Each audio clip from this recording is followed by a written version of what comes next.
sikhuluma ke naye ke uDr Ngobese namhlanje sikhuluma ngani sikhuluma ukuthi sikhona yini isidingo sokuhlala emzini kowesifazane uma eseshonele umnyeni wakhe sikwamukele Mncebe Donda delwa kubusa kaMndana Xongo wena wasentuzumo wakhisha ngene nomgodini yebo singiyabonga nanokuthi ke phela mose ukuhamba nomuntu sisingahlasibenza mdibi sina simbiza ngoNgobese lo baba awusibalikhulu sanibingelela nanibodlamini mntana enkosi alright so namhlanje buti sithole udaba la last week usiswa esifonelile ekhala ethi uhleli kanzima emzini baze bamhlukumeza umnyeni wakhe basanda ukushada nje kulonyaka akuhlala ngisho isikhathi eside beshadile wase yamshiya emhlabeni njengamanje uhleli nje emzini uzilile ulinda ukuthi kuze kudlule leso sikhathi la akwazi khona ukuthi aqhubeke nempilo yakhe aphume kuleli khaya ngoba hayi usekwarathu enough. Mhlawumbe ngibingelela abalaleli ngokubahlonipha bese sesikhuluma iqiniso lokuthi isinqumo somshado noma ukuthatha isinqumo sokushada uma sikhuluma ngale sihloko esithi sikhona isidingo sokuhlala isidingo sokuhlala emzini wakho sesikhona uma ngabe ushadile ngoba ukuze kufike lesisigaba sesithi umuntu wesifazane uma ngabe eganile la kwaNgobese uma mina ngidlule emhlabeni usoke unelungelo lokuthi ngoba kwakwenzela ukuthi ungathi nje ubugane kwaNgobese kube ukuthi kusasa uzothi usuka bese uyothi ngoba imizwa nokuphila komuntu kuqala ukufa after 60 years kumuntu wesifazane ukuthi usengabizwa ngehlobongo emzini engathandi into eyenza ukuthi igcine kuthiwa kukhona into umuntu okungenwa kwakwenzelwa isibongo kwakwenzela ukuthi uma ugane kwaNgobese uNgobese mayishona manje ngalesi sigaba esingaka kube ukuthi akezokwazi ukuzala ezinye izingane zakwesinye isibongo lo mama ngoba kuzobe sekungazeki uma ungasuthanda uNgcobo uma umthanda manje umthanda adugane kwaNgobese uthelwe ngenyongo yakwaNgobese sokuzokwenza ukuthi bese kuyadidwa uma uNgcobo engasakutholisa abantwana ngoba abantwana very straight kufanele kube ukuthi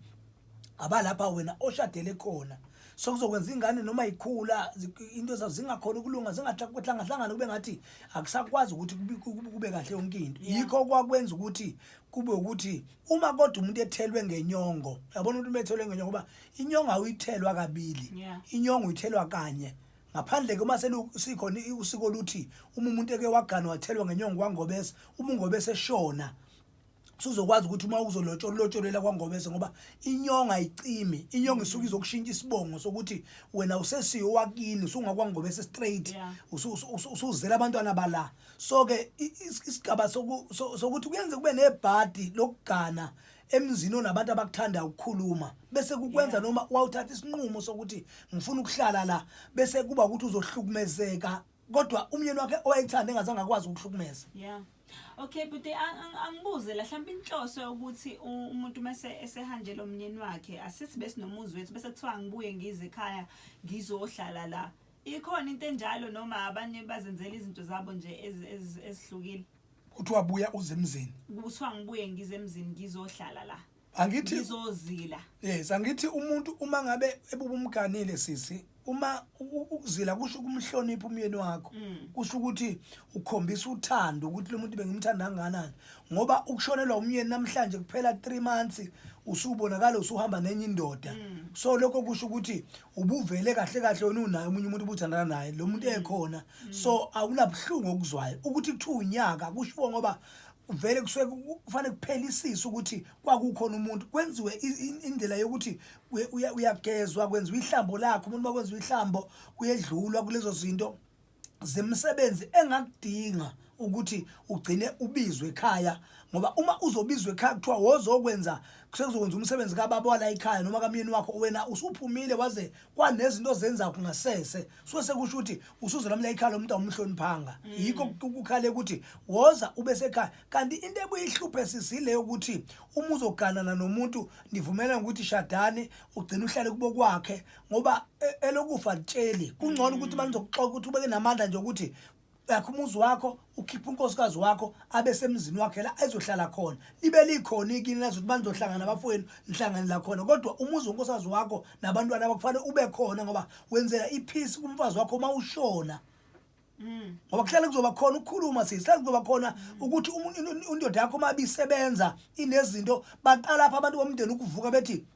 noma bebengamthandi lo ngoba umuntu ophuma ekhaya eyindoda ayozimela nomuntu wakhe thola babamsana labantu basekhaya bazi ukuthi akubanga yiwo wodwa amandla kalo baba nalo ufundiswa abazali bakhe bekuhlanganiswa izinto ezokwenza ukuthi kube nezinto ezokuphila la ekhaya bona sebezofika bethi amafa kaBhuti umuzi kaBhuti lokho kungekho right ngoba umuntu ubethatha umfazi eyosayina phansi iphepha sokusho ukuthi uthatha isinqumo sokuthi umuntu ozoshaya umthetho la ekhaya umfazi wakhe manje Bhuti ngicela ukuyibuzela nje just ukubuza nje ngoba ngifisa ukwazi umuntu esilisa uyazila noma ngabe kuthiwa ushonele umfazi umuntu wesilisa uyazila sisi noma engafaki inzilo qala umuntu wesilisa kwakukhona ayifaka ngaphakathi ayiheza ngaphakathi komuntu uzilile uma ngabe umuntu wesilisa uyawuhlala no6 months